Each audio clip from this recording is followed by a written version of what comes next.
இந்திய ராணுவ படையினரை பாராட்டி நன்றி கூறிய பிரதமர் மோடி ऑपरेशन सिंदूर के लक्ष्यों की प्राप्ति के लिए தாக்குதல் நிறுத்தப்பட்டதற்கு பிறகு மோடி முதன்முறையாக நாட்டு மக்களிடம் பேசும் உரை. இது குறித்து நேரலையில் பேசும் பிரதமர் மோடி நமது ஆயுத படைகளுக்கு தான் வணக்கம் செலுத்துவதாகவும் கடந்த சில நாட்களில் நாட்டின் பொறுமையை நாம் கண்டிருக்கிறோம். ஆபரேஷன் சிந்தூர் என்பது வெறும் பெயர் அல்ல, அது மக்களின் உணர்வுகளின் பிரதிபலிப்பு. எந்த ஒரு அணு ஆயுத அச்சுறுத்தலையும் இந்தியா பொறுத்து கொள்ளாது. ஆபரேஷன் சிந்தூர் என்பது பயங்கரவாதத்திற்கு எதிரான நாட்டின் கொள்கை என்றும் கூறினார். பயங்கரவாதிகளுக்கு எதிரான இராணுவ நடவடிக்கையை மட்டுமே நாங்கள் ஒத்திவைத்துள்ளோம். நமது முப்படைகளும் எல்லை பாதுகாப்பு படையும் தொடர்ந்து விழிப்புடன் உள்ளது என்றும் கூறினார்.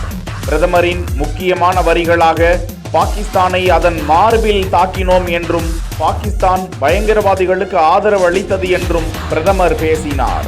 பயங்கரவாதிகள் மீதான தாக்குதலுக்கு பழிவாங்க பாகிஸ்தான் நம்மை தாக்கியது, ஆனால் நாம் பாகிஸ்தானை அதன் மார்பில் தாக்கினோம் என சுட்டிக்காட்டியது குறிப்பிடத்தக்கது.